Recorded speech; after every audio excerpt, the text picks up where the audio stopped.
So the previous week we did our flame test, and some of y'all were wondering what would happen if we mixed them together, and I saw that some of y'all were trying to mix your flames together. So this lab is going to enable you to have an opportunity to see what happens when you do mix some of these together. Can you produce a mixed flame color, or does one color become more predominant over the other? If it is the latter, what determines which color is superior to the other in the flame? Those are some things for you to think about as you're doing this lab. For each of your mixtures, I do want you to take an opportunity and hypothesize on what you think is going to happen. Are you going to produce a mixed color of the two, or will it be one predominant color over the other? Take time, make a hypothesis first, and then you get to test to see what happens. Safety. Please use caution as always around open flames. Tie back your hair. Make sure that you don't have long sleeves that go across the flame. It can potentially catch on fire. No branding of one another with the hot nichrome wire and such. Barium chloride is highly toxic. Do not ingest salt or solution, and that's just a general, you shouldn't be drinking or eating in lab. Always be aware of an open flame. Do not reach over it again, and I emphasize again, tie your hair back and secure loose clothing.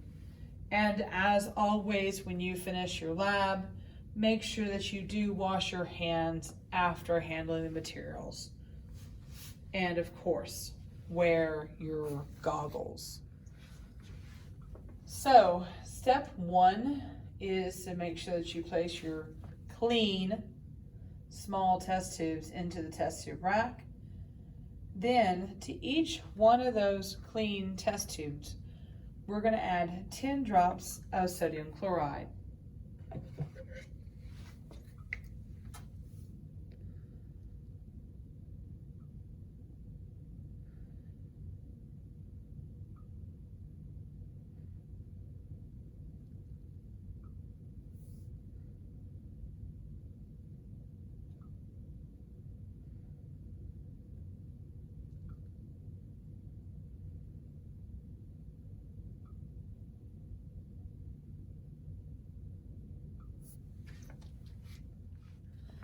Then, to the first test tube, we will add 10 drops of lithium chloride.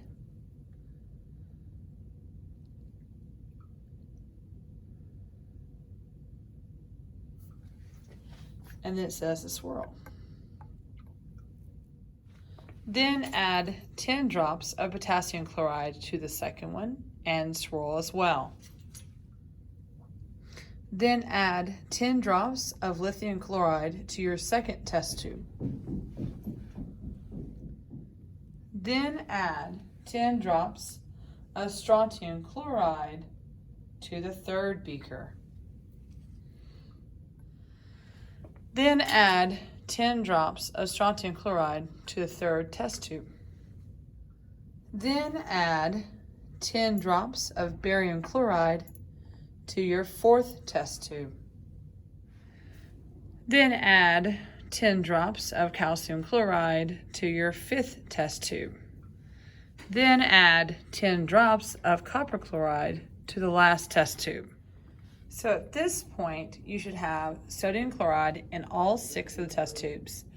And then we have 10 drops of lithium, 10 drops of potassium, 10 drops of strontium, 10 drops of barium, 10 drops of calcium, and 10 drops of copper, and you swirl these. So I don't want to show you the results, but we're doing the same thing we did before with our nichrome wire. We are going to stick it in the test tube and get our solution, and we're going to stick it back in the fire like we did before. Now remember, when you're trying to switch between test tubes, you're going to have to use your hydrochloric acid to clean it and make sure it's clean before you do your next test. Okay, so again, you're going to use your nichrome wire, and we're going to test each of your solutions now and see what color flame you get when you combine the combinations. For the next round, we will be replacing our sodium chloride with lithium chloride. And we will only need 5 test tubes. So now we're going to place 10 drops of lithium chloride into each of the 5 test tubes.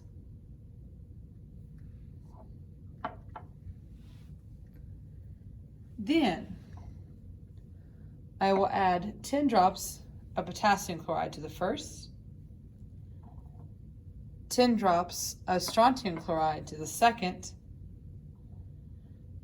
10 drops of barium chloride to the third, 10 drops of calcium chloride to the fourth, and 10 drops of copper chloride to the fifth. I will again test it in the flame test to see what happens. So for our third set, we will now only need 4 test tubes. We will be placing potassium chloride into each one 10 drops. Once we have that, we will add 10 drops of strontium chloride to the first, 10 drops of the barium chloride to the second, 10 drops of the calcium chloride to the third, and 10 drops of copper chloride to the fourth. Now for this round, I will only need 3 test tubes. I'm going to be placing 10 drops of strontium chloride into the first, second, and third test tube. Then to the first test tube, I add 10 drops of the barium chloride. The second, I add 10 drops of the calcium chloride. And the third one, I add 10 drops of the copper chloride. This time I will only need 2 test tubes. In the 2 test tubes, I will place 10 drops of barium chloride into each one. Then I will add 10 drops of the calcium chloride to the first, 10 drops of the copper chloride to the second. Our last trial, we will add 10 drops of the calcium chloride to the test tube, and then we will add 10 drops of the copper chloride. Each round of combinations that you do, again, remember, you're going to test and see what your flame color looks like and record. Regular chemistry, this is your 2-day lab for the whole week. Pre-AP, you have an extension for Thursday called Bones. Have fun exploring metal activities and flame test colors. Live long and prosper.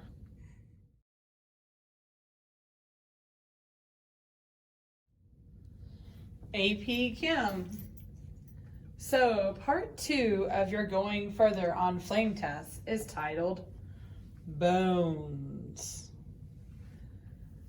So we've been using a flame test to see the color of light that an excited metal ion would exhibit. We've also investigated spectroscopy and how it's a better tool for identifying elements as compared to a flame test, because as you guys have discovered, y'all's definition of a color blue depends on your interpretation of how dark or how light it is. So,